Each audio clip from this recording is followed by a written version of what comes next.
Now student, before lockdown we have studied current electricity up to meter bridge experiment. Now according to new syllabus, current electricity is chapter number 9, ninth chapter of new syllabus.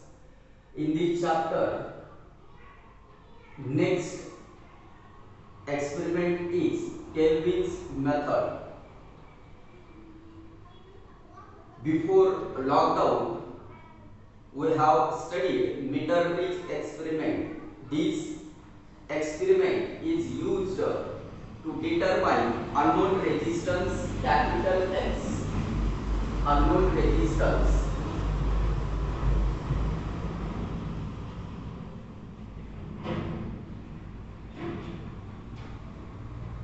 Meter bridge is used to determine unknown resistance, this capital X. Now, in this Kelvin's method, we have to determine a resistance of galvanometer. We have to determine resistance of galvanometer. So, we can say that Kelvin's method is used to determine resistance of galvanometer. Now, in this experiment, this experimental setup is as shown in the figure. In left gap, we have connected galvanometer, and in the right gap, we have connected a resistance box. These are two L-shaped strips and one straight strip. Here, in between the points A and C, we have connected one uniform wire of length 1 meter. This is a meter scale used to measure the length of the wire along the wire. This is a battery connected across the points A and point C. This is a plug key and this is a rheostat. The function of rheostat is to adjust the resistance of the circuit. This rheostat is used to adjust resistance of this circuit. Now, in working, the galvanometer whose resistance capital G is to be determined is connected in one gap and known resistance capital R in the other gap. तर पहा, या method मध्ये आपण जो galvanometer आहे ज्याचा resistance आपल्याला find करायचा आहे तो एका गॅप मध्ये कनेक्ट केला आहे आणि एक रेजिस्टन्स कॅपिटल R, त्याला आपण रेजिस्टन्स बॉक्स पण म्हणू शकतो, कॅपिटल R हा दुसऱ्या गॅप मध्ये कनेक्ट केला आहे. आता आपल्याला या रेजिस्टन्स बॉक्स मध्ये असा एक सुटेबल रेजिस्टन्स इथे फिक्स करायचा आहे आणि नंतर सर्किट मध्ये करंट पास करायचा आहे. ही जी प्लग की आहे ही क्लोज करून आपण सर्किट मध्ये करंट पास करणार आहोत. जेव्हा करंट हा सेट होईल through the circuit by closing the key without touching the jockey.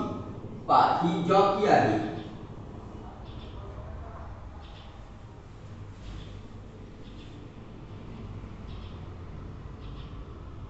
He G jockey आहे, without touching the jockey at any point of the wire the deflection in the galvanometer is observed.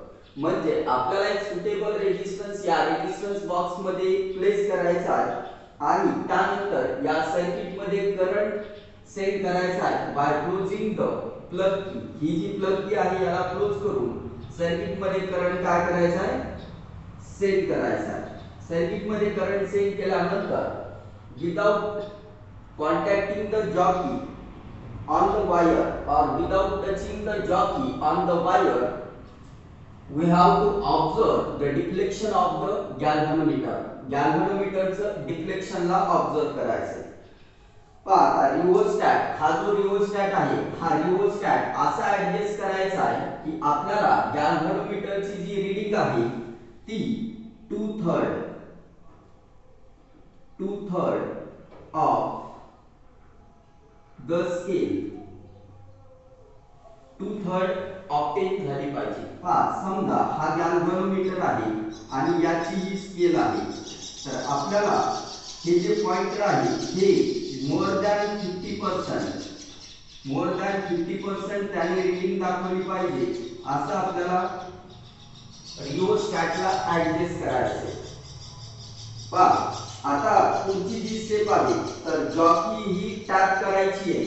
Jockey is tapped at different points of the wire and a point of contact capital D for which the galvanometer shows no change in the deflection is found. पाहता पुढच्या step मध्ये आपल्याला काय करायचे, रिओस्टॅटला adjust केल्यानंतर jockey ही different points ला tap करायची या वायर वरती आणि कधीपर्यंत टॅप करायची जोपर्यंत डी हा पॉइंट लोकेट होत नाही. आता डी हा पॉइंट लोकेट झाला हे कशावरून ओळखायचंय तर जेव्हा गॅल्व्हनोमीटरचं डिफ्लेक्शन जे अगोदर होतं जॉकी टच करण्या अगोदर तेच डिफ्लेक्शन जर गॅल्व्हनोमीटर दाखवत असेल तर डी पॉइंट लोकेट झाला. त्या डी पॉइंटला आपण गॅल्व्हनोमीटरचं डिफ्लेक्शन हे चेंज नाही झालं असं आढळतं आपल्याला. As the galvanometer shows the same deflection with or without contact between the point B and D, these two points must be equipotential. पहा या पॉइंटला गॅल्व्हनोमीटरचं डिफ्लेक्शन चेंज नाही झालं म्हणजे B आणि D हे दोन पॉइंट इक्विपोटेन्शियल वरती आले. पहा आता B आणि D हे इक्विपोटेन्शियल वरती आहेत म्हणजे सर्किट ही काय झाली आहे, बॅलन्स्ड झाली आहे. बॅलन्स्ड झाली आहे सर्किट. आता बॅलन्स्ड कंडिशनचा वापर करून आपण कॅल्क्युलेशन करू शकतो. अगोदर वर्किंग मध्ये पहा पॉइंट्स आपल्याला कसे मांडायचे तर फर्स्ट अगोदर पहा वर्किंग मध्ये the galvanometer whose resistance capital G is to be determined is connected in one gap, एका गॅप मध्ये कनेक्ट केला and a known resistance capital R in the other gap. known resistance म्हणजे माहिती असणारा resistance दुसऱ्या gap मध्ये connect करायचा आहे. आता एक सुटेबल रेजिस्टन्स आपल्याला सिलेक्ट करायचा आहे. इथे रेजिस्टन्स बॉक्स मध्ये एक सुटेबल रेजिस्टन्स सिलेक्ट करायचा आहे.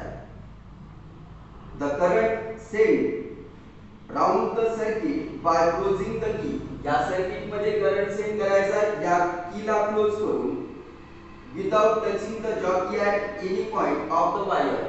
पहा अगोदर जेव्हा आपण करंट सेंड करायला या सर्किट मध्ये तर जॉकी ही जी जॉकी आहे वायर वरती एकाही पॉइंटला टच नाही झाली पाहिजे आणि गॅल्व्हनोमीटरचं डिफ्लेक्शन ऑब्झर्व करायचं. समजा गॅल्व्हनोमीटरने हे डिफ्लेक्शन दाखवलेलं आहे. आता रिओस्टॅट, हा जो रिओस्टॅट आहे the rheostat is adjusted to get suitable deflection 2/3 of range. ही जी रेंज आहे गॅल्व्हनोमीटरची किंवा ही जी स्केल आहे याच्या 2/3 डिफ्लेक्शन ऑब्टेन झालं पाहिजे. Now the jockey is tapped on different points of the wire and point of contact capital D for which the galvanometer shows no change in the deflection is found. त्यानंतर आपण 2/3 एवढं deflection obtain केल्यानंतर रिओस्टॅटचा वापर करून त्यानंतर काय करायचे, ही जी jockey आहे different points of the wire वरती टच करायची आहे आणि डी पॉइंट लोकेट करायचा आहे. आता हा जो डी पॉइंट आहे तर डी पॉइंटला गॅल्व्हनोमीटरचं डिफ्लेक्शन चेंज झालेलं नाहीये. गॅल्व्हनोमीटरचं डिफ्लेक्शन चेंज झालेलं नाहीये म्हणजे galvanometer shows same deflection with or without contacting between the point B and D. These two points must be equipotential. तर आपण galvanometer चं डिफ्लेक्शन जॉकी टच करण्या अगोदर जे पाहिलेलं आहे, समजा हे तेच डिफ्लेक्शन डी पॉइंटला लोकेट केल्यानंतर गॅल्व्हनोमीटरने दाखवलं पाहिजे. म्हणजे डी पॉइंट हा लोकेट झाला. आता डी पॉइंट लोकेट झाला म्हणजे हे बी आणि डी हे दोन पॉइंट इक्विपोटेन्शियल वरती आले. हे दोन पॉइंट इक्विपोटेन्शियल वरती आले याचाच अर्थ असा आहे की सर्किट ही बॅलन्स्ड झालेली आहे. म्हणजे मीटर ब्रिज हा बॅलन्स झाला. The length of the bridge wire between the points D and the left end of the wire is measured. आपल्याला डी पॉइंट आणि left end of the wire याची length मोजायची आहे आणि त्याला कन्सिडर करायचं एल सफिक्स जी. समजा ती लेंथ एल सफिक्स जी आहे की the length of the segment of wire opposite to the galvanometer. गॅल्व्हनोमीटरच्या अपोजिट असणारी जी लेंथ आहे एल सफिक्स जी ती आपण मेजर केली आहे डी पॉइंट आणि left end of the wire. पाहता त्यानंतर L suffix R with the length of the wire segment opposite to the resistance box. या resistance box च्या opposite ची जी लेंथ आहे त्याला L suffix R कन्सिडर केलं. पाहता कॅल्क्युलेशन मध्ये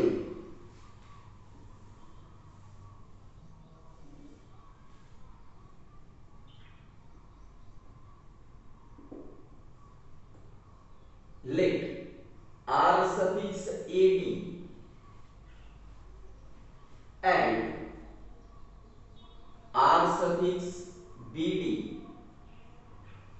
R suffix AD and R suffix DC be the resistance of the two parts of the wire. Resistance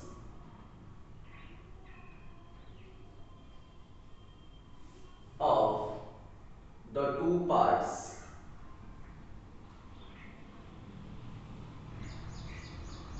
of the wire AD and DC, AD and DC respectively. पाहता येईल आपण resistance eddy या segment साठी R suffix eddy consider केला आणि DC या segment साठी R suffix DC consider केला.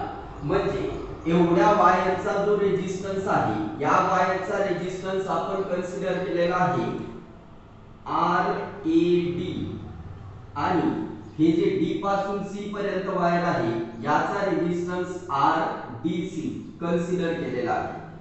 पाहता since the bridge is balanced, ही जी सर्किट आहे ही बॅलन्स झालेली आहे. बॅलन्स कशी झाली आहे तर जॉकी टच करण्या अगोदर आणि जॉकी टच केल्यानंतर गॅल्व्हनोमीटरचं डिफ्लेक्शन चेंज झालेलं नाहीये. म्हणजे गॅल्व्हनोमीटरचं डिफ्लेक्शन जॉकी टच करण्या अगोदर जे होतं तेच deflection galvanometer D point locate झाल्यानंतर दाखवतोय. म्हणजे सर्किट ही बॅलन्स्ड झाली आहे. तर सिन्स ब्रिज इज बॅलन्स्ड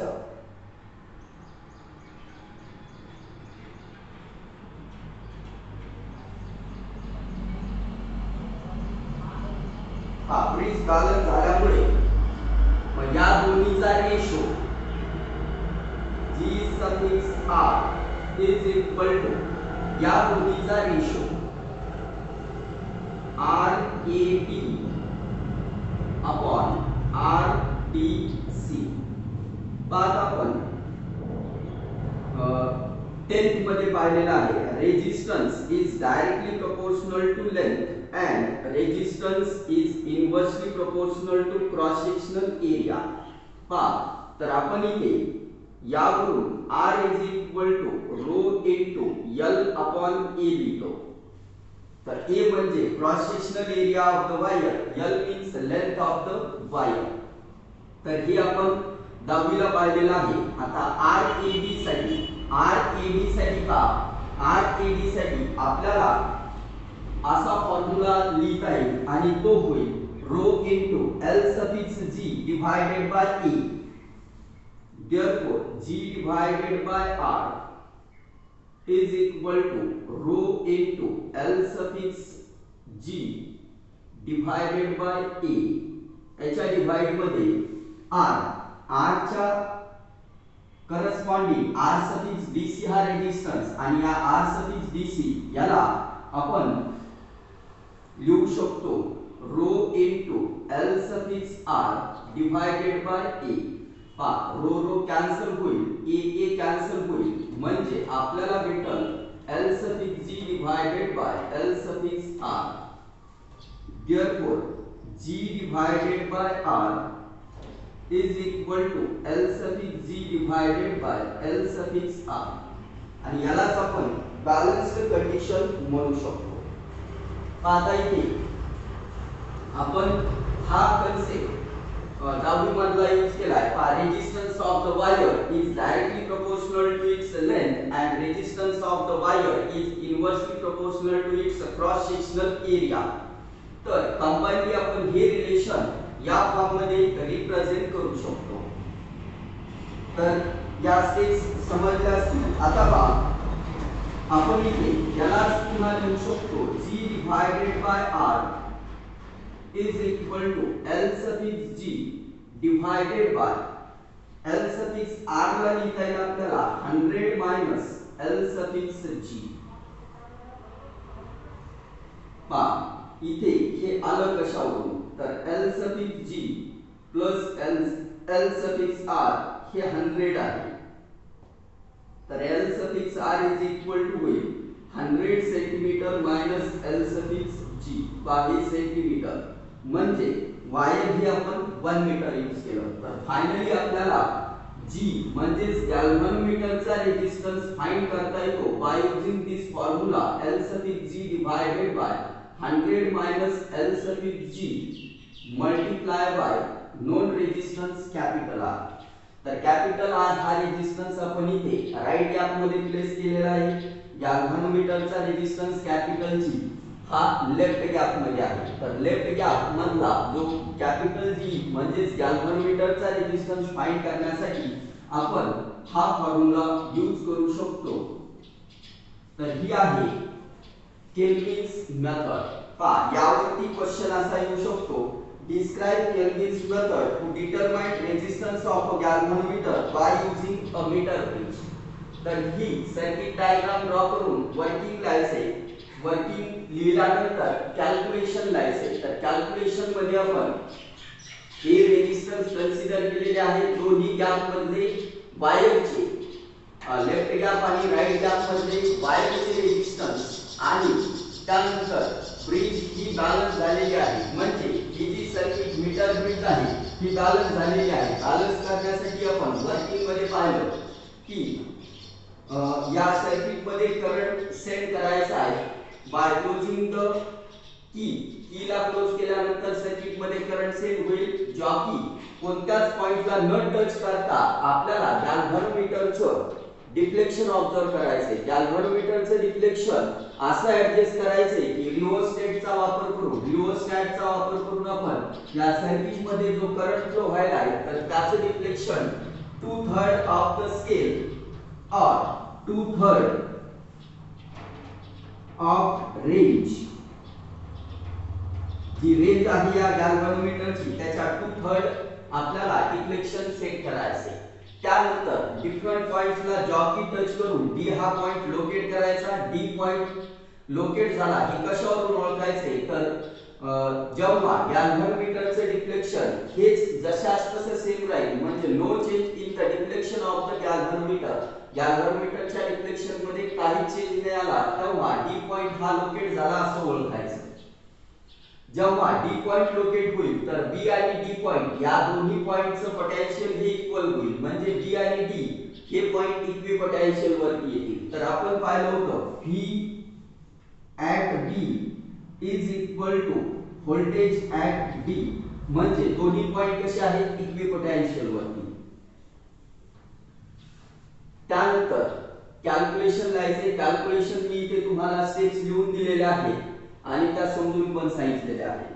तर केल्विन्स मेथड ही करंट इलेक्ट्रिसिटी मध्ये आपण गेटस्टोन्स ब्रिज या पॉइंट मध्ये स्टडी केलेली आहे। आता जो पुढचा पॉइंट आहे या चॅप्टरचा तो आहे पोटॅन्शिओमीटर. तर पोटॅन्शिओमीटर हे आपण नंतर पाहणार आहे.